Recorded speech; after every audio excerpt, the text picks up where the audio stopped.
Hi friends, welcome to D Indian Cuisines. ഇന്ന് ഞാൻ വീണ്ടും ഒരു സ്നാക്ക് ആയിട്ടാണ് വന്നിരിക്കുന്നത്. ബ്രെഡ് പക്കോഡ അല്ലെങ്കിൽ ബ്രെഡ് ബജി. അപ്പോൾ നമുക്ക് ഇത് എങ്ങനെ ഉണ്ടാക്കിയെടുക്കുന്നതെന്ന് നോക്കാം. നമുക്കിനി ഇൻഗ്രീഡിയൻസ് നോക്കാം. അപ്പോൾ ഞാൻ ഇവിടെ ഒരു 1.5 കപ്പ് കടലമാവ് എടുത്തിട്ടുണ്ട് നമ്മുടെ ബാറ്റർ റെഡിയാക്കാനായിട്ട്. പിന്നെ എടുത്തേക്കുന്ന ഉരുളക്കിഴങ്ങാണ്. ഉരുളക്കിഴങ്ങ് വേവിച്ച് ഉടച്ചെടുത്തേക്കാണ്. അപ്പോൾ 2 മീഡിയം സൈസ്ഡ് ഉരുളക്കിഴങ്ങാണ് യൂസ് ചെയ്തേക്കുന്നത്.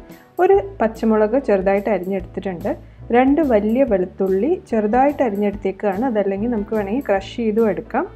പിന്നെ ഞാൻ എടുത്തേക്കുന്നത് കുറച്ച് മല്ലിയില ചെറുതായിട്ട് ചോപ്പ് ചെയ്തെടുത്തിട്ടുണ്ട്. ഒരു അര സവാള ചെറുതായിട്ട് ചോപ്പ് ചെയ്തെടുത്തിട്ടുണ്ട്.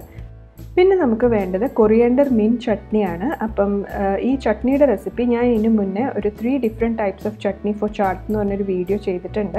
അപ്പോൾ അതിലുണ്ട്. അപ്പം ആ വീഡിയോ ഞാൻ ഈ വീഡിയോയുടെ അവസാനം അറ്റാച്ച് ചെയ്യുന്നതായിരിക്കും. അപ്പോൾ ആകെ ഒരു വ്യത്യാസം എന്ന് പറയാനായിട്ട് ഞാൻ ഈ ചട്നിയിൽ തേങ്ങയും കൂടെ അരച്ച് ചേർത്തിട്ടുണ്ട്. അപ്പോൾ ഇത് വന്നിട്ട് നമുക്ക് ബ്രെഡിൽ സ്പ്രെഡായിട്ടും അല്ലെങ്കിൽ നമുക്ക് ഡിപ്പായിട്ടൊക്കെ യൂസ് ചെയ്യാം. പിന്നെ നമ്മുടെ മെയിൻ ഇൻഗ്രീഡിയൻറ്റ് ബ്രെഡ്. അപ്പോൾ പറ്റുമെങ്കിൽ വൈറ്റ് ബ്രെഡ് തന്നെ യൂസ് ചെയ്യുക. ഇനി നമുക്ക് സ്പൈസസ് നോക്കാം. 1/2 ടീസ്പൂൺ ജീരകം, 3/4 ടീസ്പൂൺ ഓമം, 1/2 ടീസ്പൂൺ മഞ്ഞൾപ്പൊടി, 1/2 teaspoon Kashmiri chilli powder, 1/2 teaspoon കുരുമുളക് പൊടി, 1/2 ടീസ്പൂൺ കായപ്പൊടി, 1/2 ടീസ്പൂൺ മല്ലിപ്പൊടി, 1/2 ടീസ്പൂൺ ഗരം മസാല, പിന്നെ 1/2 ടീസ്പൂൺ റോസ്റ്റ് ക്യുമിൻ പൗഡർ. പിന്നെ നമുക്ക് വേണ്ടത് ആവശ്യത്തിന് ഉപ്പ്, വെള്ളം, വറുക്കാൻ പാകത്തിനുള്ള എണ്ണ. അപ്പോൾ ആദ്യം നമുക്ക് സ്റ്റഫിങ് റെഡിയാക്കാം. അപ്പോൾ അതിനായിട്ട് ഉരുളക്കിഴങ്ങിലോട്ട് സവാള, പച്ചമുളക്, മല്ലിയില, പിന്നെ ഒരു 1/4 ടീസ്പൂൺ മഞ്ഞൾപ്പൊടി ആഡ് ചെയ്യുക, 1/2 ടീസ്പൂൺ മല്ലിപ്പൊടി, 1/2 ടീസ്പൂൺ ഗരം മസാല, പിന്നെ ഒരു 1/2 ടീസ്പൂൺ റോസ്റ്റഡ് ക്യുമിൻ പൗഡർ, ആവശ്യത്തിന് ഉപ്പും കൂടെ ഇടുക. എന്നിട്ട് ഇത് നന്നായിട്ട് നമുക്കിതിൽ മിക്സ് ചെയ്തെടുക്കാം. അപ്പോൾ ഉപ്പ് ആവശ്യത്തിന് ഇട്ടാൽ മതി, ഉപ്പ് കൂടരുത്. കാരണം നമ്മൾ ബ്രെഡിൻ്റെ അകത്ത് ഈ പൊട്ടറ്റോ സ്റ്റഫിങ്ങിൻ്റെ കൂടെ തന്നെ നമ്മൾ ആ ചട്നിയും കൂടെ ആഡ് ചെയ്യും. അപ്പോൾ ചട്നിയിലും ആവശ്യത്തിന് ഉപ്പുണ്ട്. അപ്പോൾ ഉപ്പ് കൂടാതെ പ്രത്യേകം ശ്രദ്ധിക്കുക. അപ്പോൾ സ്റ്റഫിങ് ഞാൻ നന്നായിട്ട് മിക്സ് ചെയ്തിട്ടുണ്ട്. അപ്പോൾ അടുത്ത് നമുക്ക് ബാറ്റർ റെഡിയാക്കാം. അപ്പോൾ ഇനി കടലമാവിലേക്ക് ബാക്കിയുള്ള സ്പൈസസ് എല്ലാം ആഡ് ചെയ്യുക. കായപ്പൊടി, കുരുമുളക് പൊടി, കാശ്മീരി ചില്ലി പൗഡർ, ബാക്കിയുള്ള മഞ്ഞൾപ്പൊടി, ജീരകം, ഓമം. ഇനി ഇതിലേക്ക് വെളുത്തുള്ളി ആഡ് ചെയ്ത് കൊടുക്കുക. ആവശ്യത്തിന് ഉപ്പും കൂടെ ആഡ് ചെയ്യുക. ഇനി എല്ലാം ഒന്ന് നന്നായിട്ട് മിക്സ് ചെയ്യുക. അതിന് ശേഷം നമുക്ക് വെള്ളം കുറച്ച് ഒഴിച്ച് ബാറ്റർ റെഡിയാക്കി എടുക്കാം.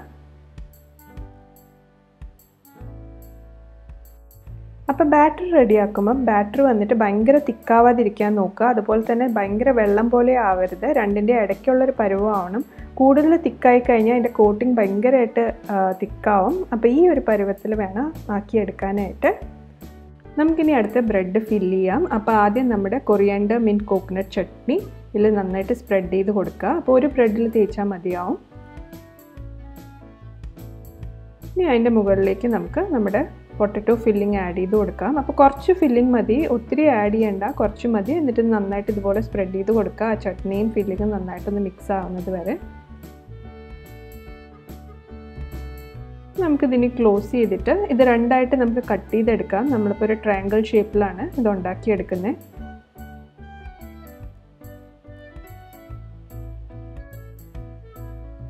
അപ്പോൾ ഇതുപോലെ തന്നെ ബാക്കിയുള്ള ബ്രെഡും ചെയ്തെടുക്കുക. അപ്പോൾ അടുത്ത് നമുക്ക് ബ്രെഡ് നമ്മുടെ ബാറ്ററിൽ ഡിപ്പ് ചെയ്തെടുക്കാം. അപ്പോൾ ബാറ്ററിൽ ഡിപ്പ് ചെയ്യുമ്പോൾ എഡ്ജൊക്കെ നന്നായിട്ട് ക്ലോസ് ചെയ്യണം. അല്ലാന്നുണ്ടെങ്കിൽ നമ്മൾ ഫ്രൈ ചെയ്യുമ്പോഴത്തേക്കും നമ്മുടെ ഫില്ലിങ് എല്ലാം പുറത്ത് പോകും. അപ്പോൾ എഡ്ജൊക്കെ നന്നായിട്ട് ബാറ്ററിൽ ഡിപ്പ് ചെയ്തെടുക്കുക.